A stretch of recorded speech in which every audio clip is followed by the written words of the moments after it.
Hey, what's happening, guys? My name is Rishi. Welcome to my channel Bookies Bharat. आज के वाले इस episode में हम लोग इकिगाई का chapter number 6 lessons from Japan centenarians पढ़ने वाले हैं.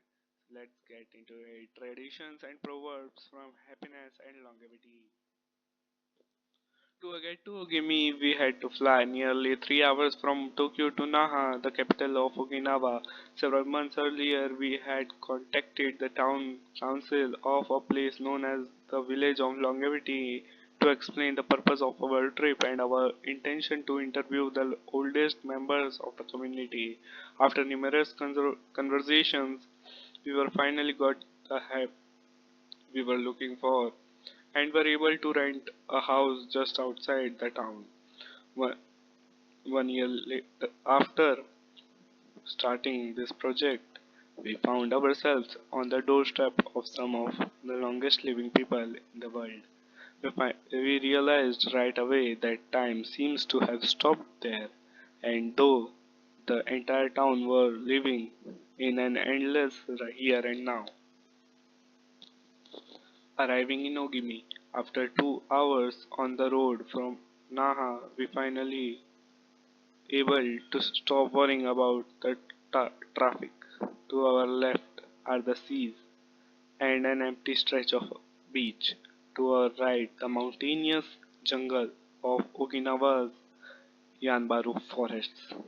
Once Route 58 passes Nago, where Orion bear, the pride of Okinawa, is made, it skirts the coast until it reaches Ogimi. Every now and then, a few little houses and stores crop up in the narrow stretch of land between the roads and the base of the mountain. We pass small clusters of houses scattered here and there as we enter the municipality of Ogimi. But the town doesn't really seem to have a center. Our GPS finally guides us to our destination, the Center for the Support and Promotion of Well-being, housed in an unattractive cinder block building right off the highway. We go in through the back door, where a man named Tyra is waiting for us. Beside him is a petite, cheerful woman who introduced herself as Yuki.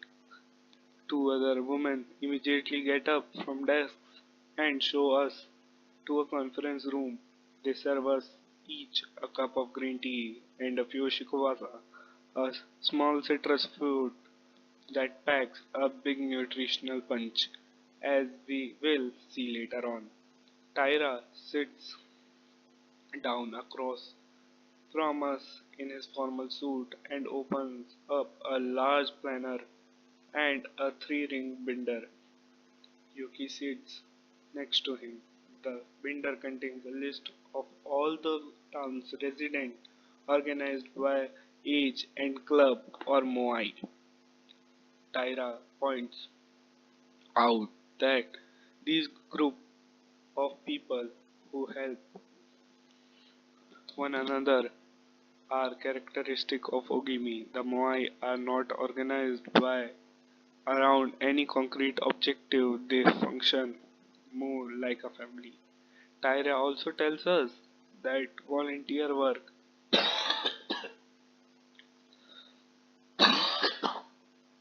rather than money drives much of what happens in Ogimi. Everyone offers to pitch in and the local government take care of assigning tasks. This way, everyone can be useful and feel like a part of the community. Ogimi is the penultimate town before Cape Hedo, the northmost point of the largest island in the archipelago. From the top of the one of Ogimi's mountain, we were able to look down over the whole town, almost everything in the green of the Yanbaru jungle, making us wonder where the nearly 3,200 residents are hiding. We can see a few houses, but they are scattered in little clusters near the sea or in the small valleys accessible by the side roads. Communal life. We were invited to eat in one of Ogimi's few restaurants, but when we arrived, the only three tables are already reserved. Don't worry, we will go to the chura, churau me instead. It never fills up, says Yuki, walking back to her car.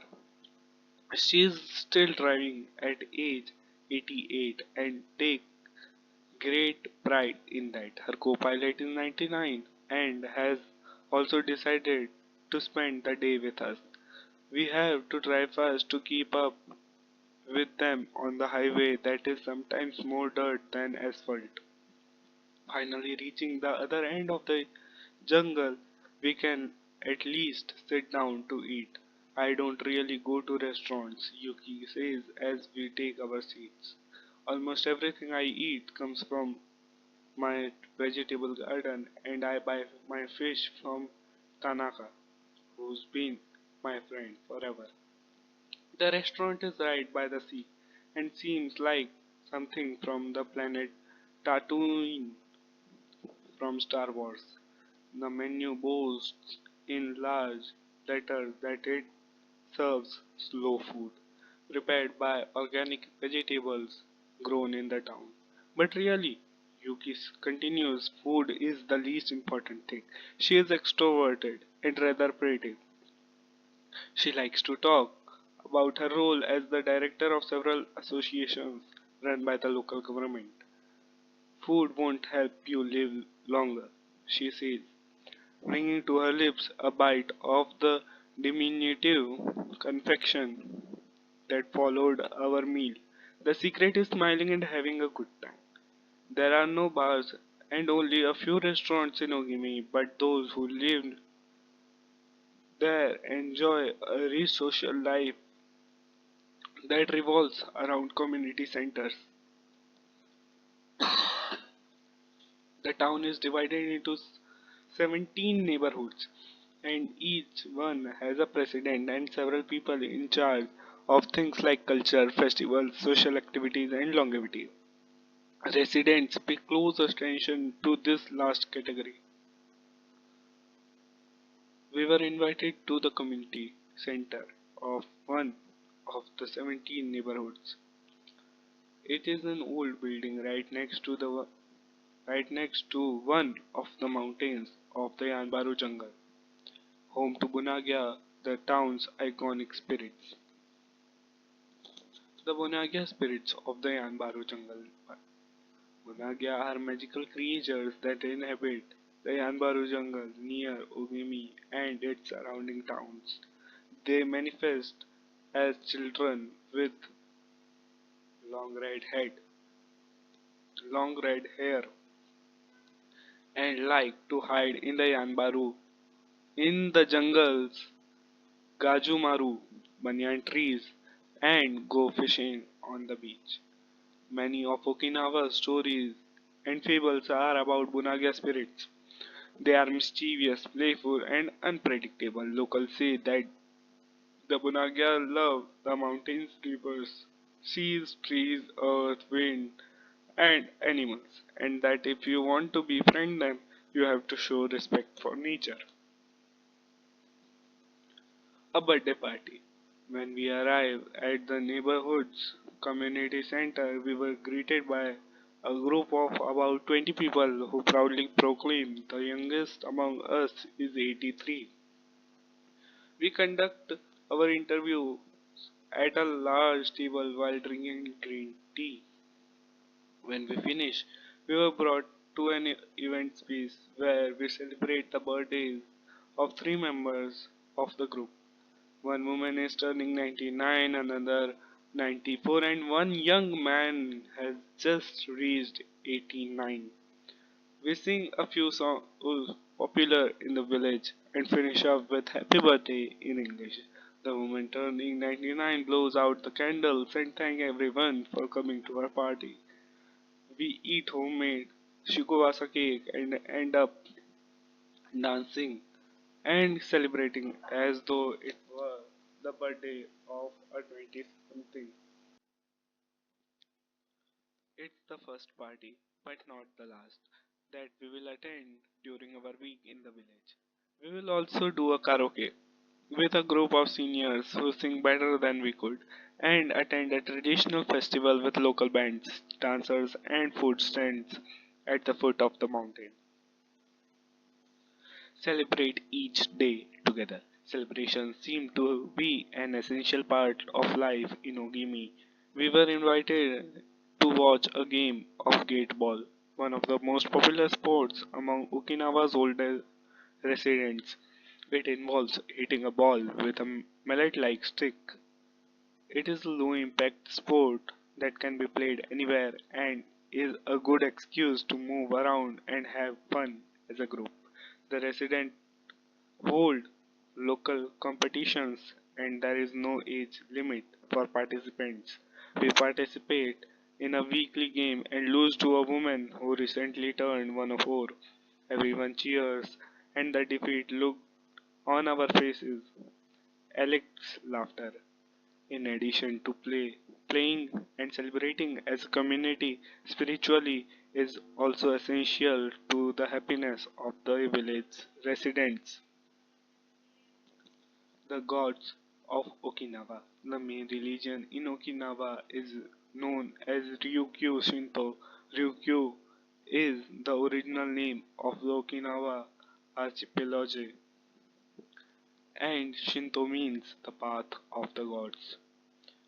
Ryukyu Shinto combines elements of Chinese Taoism, Confucianism, Buddhism, and Shintoism with shamanistic and animistic elements.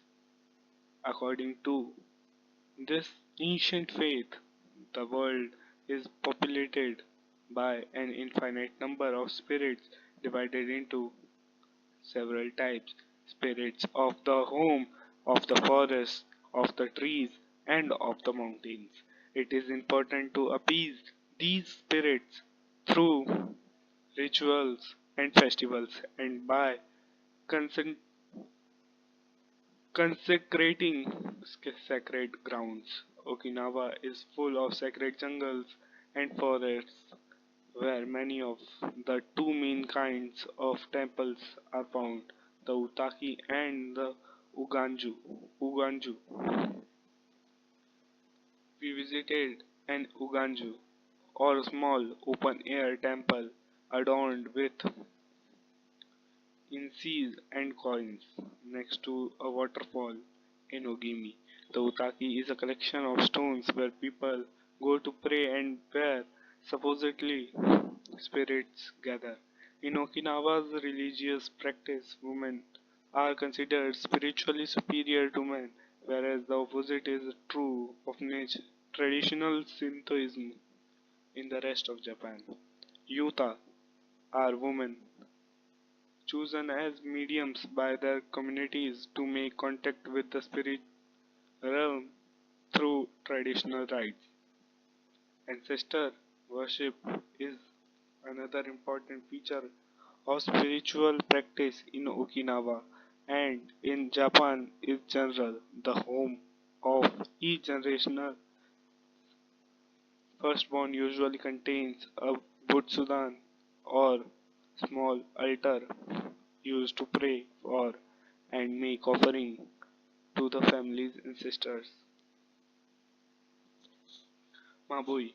Every person has an essence or Mabui.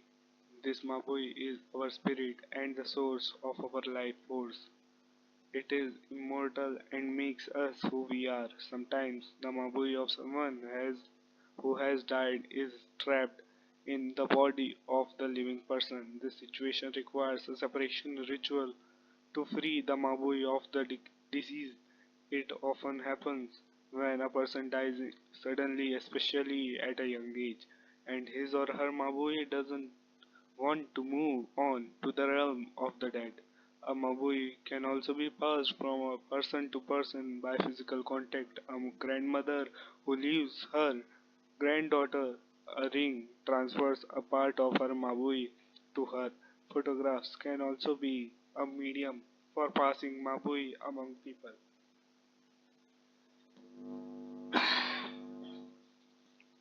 The older, the stronger. Looking back, our days in Ogimi were intense but relaxed, sort of like the lifestyle of the locals, who always seemed to be busy with important tasks but who, upon closer inspection, did everything with a sense of calm. They were always pursuing their Ikigai, but they never in rush. Not only did they seem to be happily busy, but they were noticed that they followed the other principles or happiness that Washington Burnap started 200 years ago. The grand essentials to happiness is the life are something to do, something to love, and something to hope for. On our last day, we went to buy gifts at a small market at the edge of the town. The only things sold there are local vegetables, green tea, and shikwasa juice, along with bottle of water from a spring hidden in the Yanbaru forests, bearing labels that read longevity water. We bought ourselves some of this longevity water and drank it in the parking lot, looking out over the sea and hoping that the little bottles that promised a magic elixir would bring us health and long life and would help us find our own ikigai. Then we took a photo with a statue of Bonagya and walked up to it one last time and read the inscription. A declaration from the town where people live longest. At 80, I am still a child. When I come to see you at 90, send me away to wait until I am 100. The older, the stronger. Let us not depend too much on our children as we age. If you seek long life and health, you are welcome in our village, where you will be blessed by nature, and together we will discover the secret to longevity. April 23, 1993, Ogimi Federation of Senior Citizen Clubs. The interviews. Over the course of a week, we conducted a total of 100 interviews asking the eldest members of the community about their life philosophy, their ikigai, and the secrets to longevity. We filmed these conversations with two cameras for use in a little documentary and chose a few especially meaningful and inspiring statements to include in this section of the book. First, don't worry. The secret to a long life is not to worry and to keep your heart young and don't let it grow old. Open your heart to people with a nice smile on your face. If you smile and open your heart, your grandchildren and everyone else will want to see you. The best way to avoid anxiety is to go out in the street and say hello to people. I do it every day. I go out there and say hello and see you later. Then I go home and take care of my vegetable garden. In the afternoon, I spend time with friends. Here, everyone gets along. We try not to cause problems. Spending time together and having fun is the only thing that matters.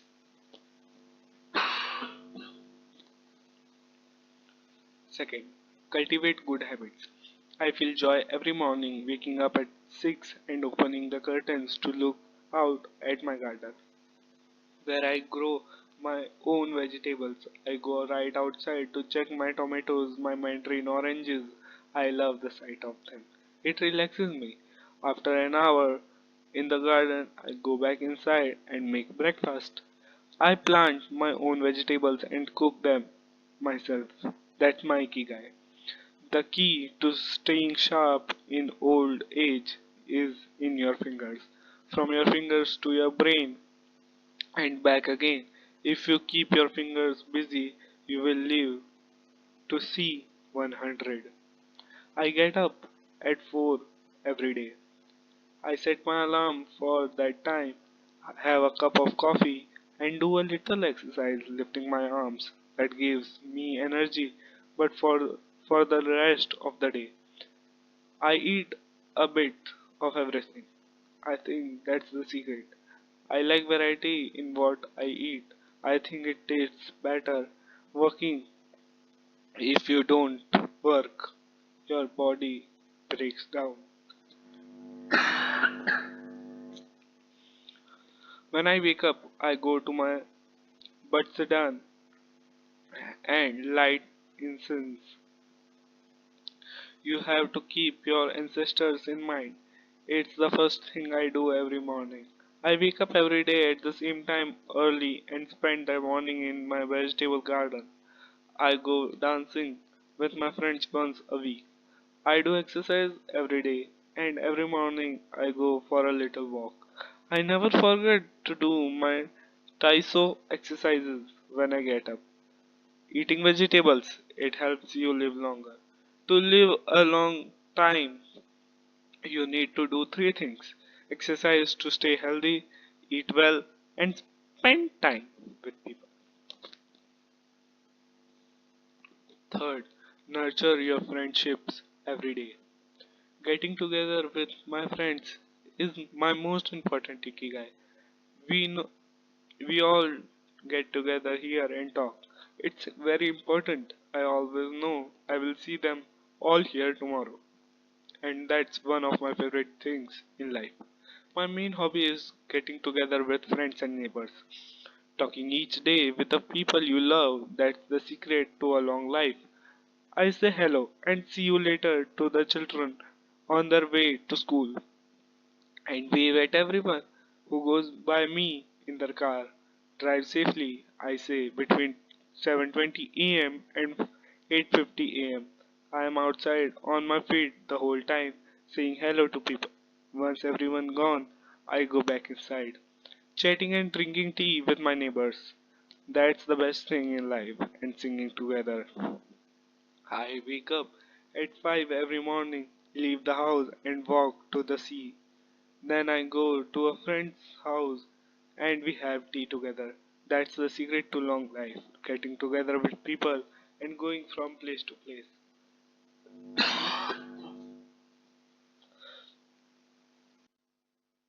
Live an unhurried life. My secret to a long life is always saying to myself, slow down and relax. You live much longer if you are not in a hurry. I make things which with vigor. That's my ikigai.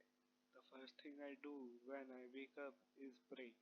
Then I do my exercises and eat breakfast. At 7, I calmly start working on my vehicle. When I get tired at 5, I go visit my friend. Doing many different things every day. Always staying busy, but doing one thing at a time without getting overwhelmed.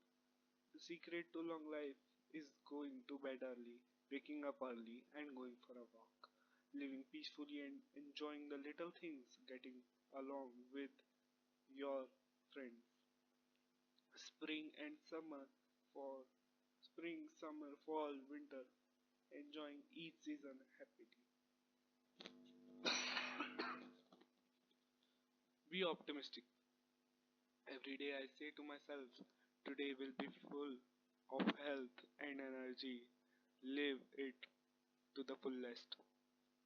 I am 98, but considering myself young, I still have to do have so much to do.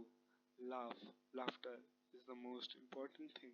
I laugh whenever I go. I am going to live to be 100. Of course I am. It's a huge motivation for me. Dancing and singing with your grandchildren is the best thing in life. I feel very fortunate to have been born here. I give thanks for it every day. Now, the most important thing in Ogimi in life is to keep smiling. I do volunteer work to give back to the village a bit of what it has given to me. For example, I used my car to help friends get to the hospital. There is no secret to it. The trick is just to live. Oh, sorry for that. Keys to the Ogimi lifestyle. 100% of the people we interviewed keep a vegetable garden, and most of them also have field of tea, mangoes, chikwasa, and so on. All belong to some form of neighborhood association where they feel cared for as though by family. They celebrate all the time, even little things. Music, song, and dance are essential part of daily life. They have an important purpose in life, or several. They have an ikigai, but they don't take it too seriously. They are relaxed and enjoy all that they do. They are very proud of their tradition and local culture. They are passionate about everything they do. However insignificant it might seem, local have a strong sense of yuimaru, recognize, recognizing the connection between people. They help each other with everything from work in the fields, harvesting sugarcane or planting rice, to building houses and municipal projects. Our friend Miyagi, who ate dinner with us on our last night in town, told us that he was building a new home with the help of all his friends and that we could stay there the next time we were in Ogimi. They are always busy, but they occupy themselves with tasks that allow them to relax.